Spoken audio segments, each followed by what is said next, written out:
Temas económicos a nuestra pantalla. ¿Cómo le va? Bienvenido. Vamos a revisar titulares. En Chile, reabren puertas de centros comerciales en plena pandemia del COVID-19. El presidente Vladimir Putin destacó ayer las fluctuaciones sin precedentes en mercados globales de energía. Ha dado declaraciones interesantes. Miren esa interacción, no solo con Alexander Novak, sino con otros integrantes de empresas ligadas al plano energético.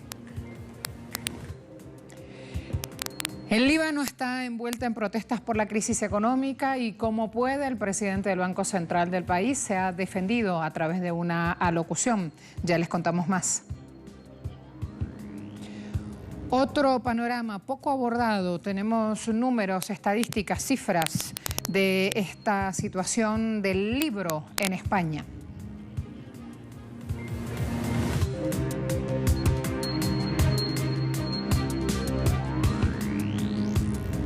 El ministro de Economía, Lucas Palacios, adelantó que serán 160 los centros comerciales que irán abriendo paulatinamente sus puertas en todo Chile. Si bien el ministro Palacios reiteró que no existe una dicotomía entre lo anterior y la aplicación de las respectivas medidas sanitarias, hay otras voces que se oponen a la decisión.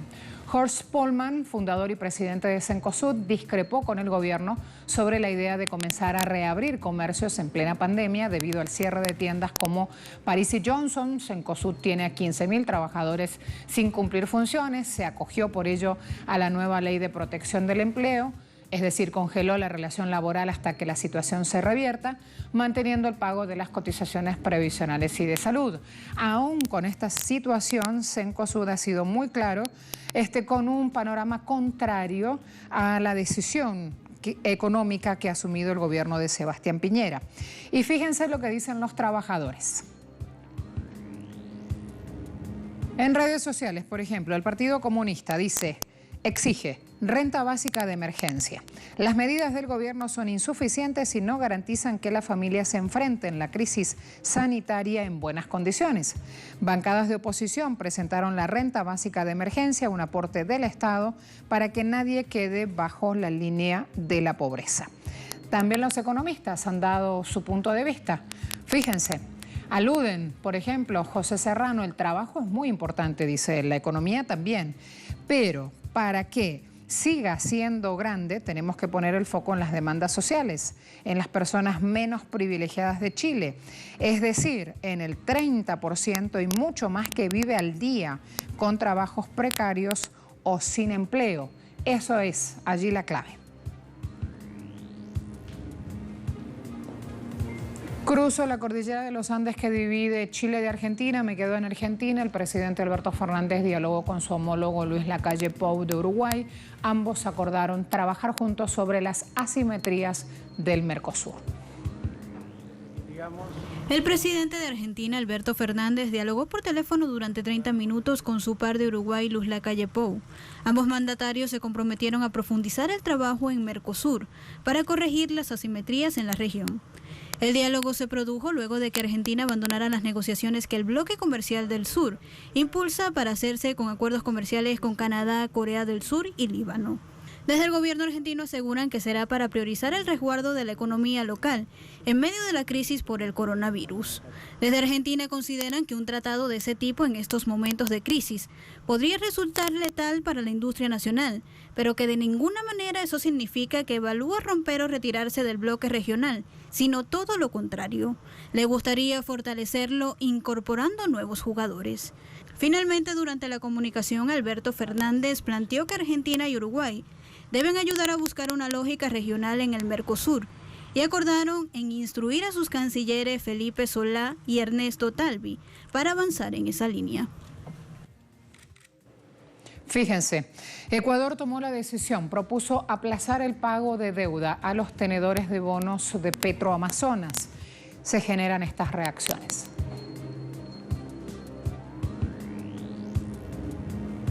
Los tenedores de bonos de Petroamazonas tienen hasta el 4 de mayo para responder al pedido del gobierno ecuatoriano.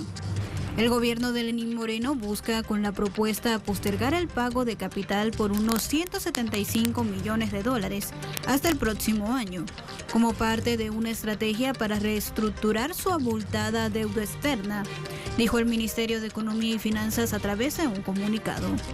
Durante lo que resta del 2020 no se realizarían pagos de capital, mismos que se retomarían entre enero y diciembre de 2021, en cuotas menores a las actuales, explicó el ministerio en el comunicado difundido a última hora del martes pasado. Durante el 2020 solo se pagarían intereses por 5,4 millones de dólares, agregó. Ecuador realizó un pedido similar días atrás a los tenedores de bonos de su deuda comercial por cerca de 19.000 millones de dólares, con lo que liberó unos 811 millones de dólares en pago de intereses hasta agosto y comenzó con diálogos para una renegociación. Pero eso no es todo. El ministro Martínez ha dicho que en las próximas semanas espera recibir unos 2.000 millones de dólares en financiamiento de multilaterales y China para enfrentar la crisis. La deuda pública agregada de Ecuador sumó unos 58.031 millones de dólares a marzo, que equivale a un 52,9% del Producto Interno Bruto, según datos del Ministerio de Economía y Finanzas de ese país.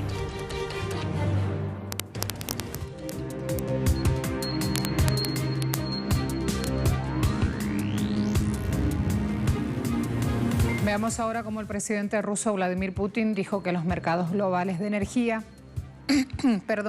experimentaron anteriormente fuertes fluctuaciones, pero la situación actual no ha habido hasta el momento un cambio. Putin hizo esta reunión y estas declaraciones por videoconferencia con el ministro de Energía Alexander Novak y los representantes de las empresas de energía del país. Allí precisó que la pandemia afectó de forma bastante negativa la economía global y la demanda de energía. Además, expresó que Rusia sigue la búsqueda de solución con los socios extranjeros para equilibrar los mercados de energía. OPEP, liderada por Arabia Saudita y algunos países que producen petróleo, decidieron reducir en 9,7 millones de barriles diarios la producción total de crudo a partir del 1 de mayo durante 2 meses. Una decisión OPEP a la cual también adhirió Rusia. Recuerden que ese espacio donde se juntan los productores dentro de OPEP con los que están fuera, caso Rusia, se llama OPEP Plus. Continuaremos desarrollando una cooperación eficiente con socios extranjeros en el futuro. Llegaremos a acuerdos para equilibrar el mercado energético. Hasta buscaremos soluciones que permitan a las empresas implementar planes a largo plazo, intervenir en desarrollo y crear nuevos empleos.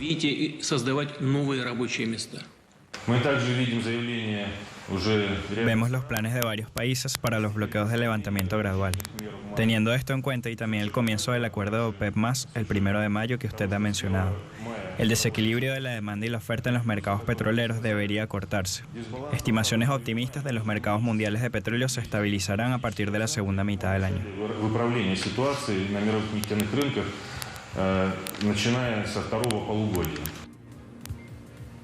Vamos a ver a esta hora cómo cotizan. Indicadores crudo, Brent operando a 25,97 dólares el barril.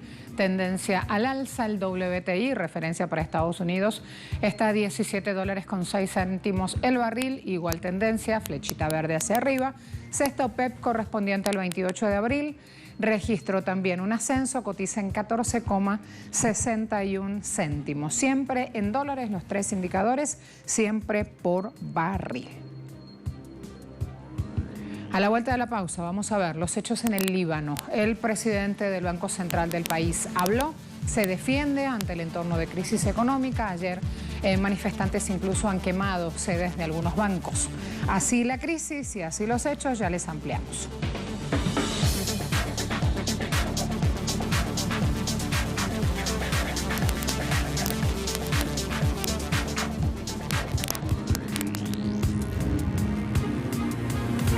preocupaciones sobre la situación en el Líbano.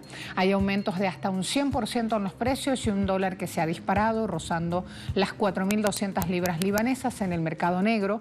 Antes de las revueltas de octubre del 2019, el dólar se compraba a 1.500. El martes pasado, el gobierno hizo arrestar a 19 cambistas del mercado negro acusados de especulación, y el sector se rebela porque defiende lo que llaman un libre mercado. Los partidos de la oposición atacan al gobierno de tecnócratas de Hassan Diab y salen en defensa del sistema bancario libanés, o para ser más precisos, del presidente del Banco Central libanés, Riyad Salameh. Hay expertos también que en este panorama resaltan que Salameh es un funcionario electo por Estados Unidos que se defiende como puede. Ha dicho Salameh que la situación no es para hablar de una falta de liquidez o de un entorno de crisis, sino que es una situación política asusada o aumentada por el confinamiento en el Líbano. Así que hay que estar atentos a esos hechos. China, por lo pronto, ha tomado nuevas medidas para garantizar calidad de las exportaciones de suministros médicos, así como las unidades de prueba para detectar el coronavirus y las máscaras quirúrgicas. A partir de este miércoles, exportadores de estas unidades, hablamos de máscaras, batas, ventiladores, termómetros, tienen que tener avales adicionales una vez que despachen en aduana. Los exportadores tendrán que probar que sus productos tienen certificación china de registro para dispositivos médicos y que cumplen con los estándares de calidad del destino final. China produce cerca de una quinta parte mundial de las unidades de respiradores, alrededor del 50% de la producción mundial de máscaras protectoras. En Shanghái, la ciudad más grande de China y núcleo financiero del país, el mercado turístico experimenta por estos días una recuperación. Se han podido ver otras panorámicas u otros hechos una vez que han controlado esta epidemia de COVID-19. Vamos a ver entonces esas imágenes que muestran ya cómo durante las próximas vacaciones, a partir de este viernes y hasta el próximo martes, por motivo del Día del Trabajo, hay 84 lugares que van a estar abiertos al público, cerca de 5.200 hoteles estarán en servicio en Shanghái. La tasa de reserva de habitaciones ya alcanza el 70% en algunos hoteles. Agencias de viaje también han visto un aumento en las reservas en tours y en autobuses turísticos. Hoteles, casas de huéspedes intensifican medidas de higiene, buscando justamente garantizar seguridad para sus clientes en tiempo de pandemia. Se aplican estrictas medidas de control, de acceso a lo largo de todos los viajes. El mercado se está recuperando y está recuperando más rápido de lo que esperábamos. Cuando los invitados salgan de nuestra habitación, las empleadas domésticas abrirán la ventana para ventilación y desinfectarán completamente la habitación. Tendrán 2 horas de ventilación antes de que la habitación pueda recibir a los siguientes huéspedes para reducir el riesgo de infección cruzada. Todos necesitarán tener un código de salud verde y el guía turístico verificará la temperatura de todos los turistas. Fíjense también este cuadro de situación, cuadro pandémico. Trabajar para no morir de hambre. Algunos no tienen opción cuando justamente la paralización de la actividad económica deja millones de desempleados en todo el mundo y aumenta la desigualdad social.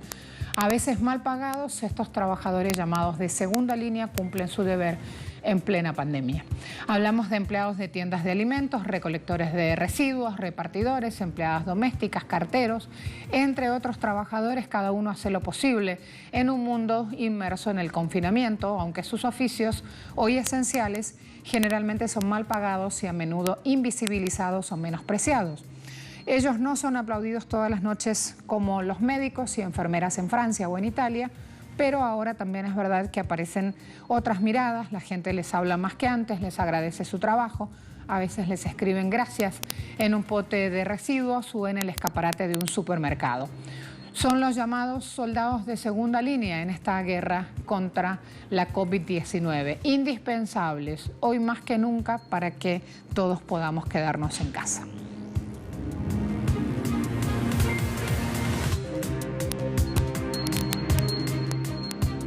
Uno de los mayores centros comerciales del mundo, el Dubai Mall de Emiratos Árabes Unidos, reabrió sus puertas el martes con estrictas medidas de seguridad impuestas debido a la pandemia del nuevo coronavirus. Con más de 1.300 tiendas desplegadas en más de 1 millón de metros cuadrados y con unos 80 millones de visitantes al año, es la galería comercial más grande y más frecuentada en el mundo, según su propietario, el gigante inmobiliario Emaar. Su reapertura es un símbolo y un gran desafío. Emiratos Árabes Unidos registró oficialmente más de 11.000 casos de infección y cerca de un centenar de fallecidos debido al virus. Con las preocupaciones del caso, se instalaron cámaras térmicas en el techo y alrededor del centro comercial. Se registran igualmente las ondas de calor emitidas por los visitantes. La entrada de niños de entre 3 y 12 años y de las personas de más de 60 está prohibida. El uso de mascarilla en todas las tiendas es obligatorio. El cine, la pista de patinaje o la gran fuente del Dubai Mall seguirán en cambios cerrados hasta nueva orden. El turismo es un sector clave de la economía de Dubái, que recibió en 2019 más de 16 millones de visitantes extranjeros. El Emirato esperaba unos 20 millones este año, antes de que estallara la crisis mundial del coronavirus. El lujo, el confort, el super confort, los agregados justamente de una vida en riqueza, mientras otros millones estamos en un mundo pandémico luchando justamente por nuestro puesto de trabajo. A la vuelta vamos a ver contexto de crisis en España. Le mostramos esta vez lo que pasa con el sector de los libreros. Aquí los espero.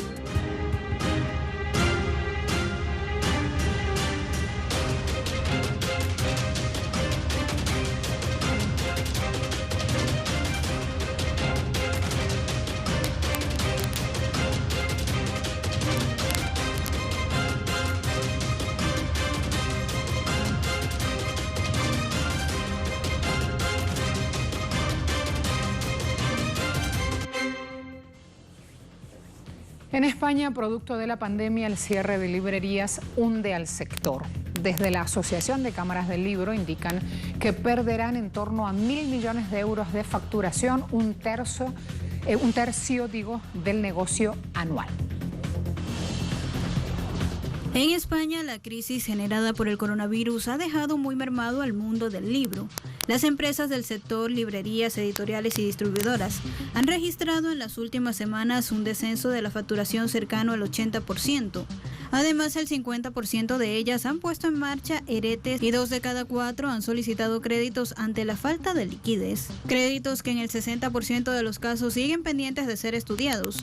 Una liquidez sin la que las pequeñas editoriales y librerías se verían obligadas a cerrar. Miles de libros se acumulan en estanterías en un enorme almacén en las afueras de Barcelona.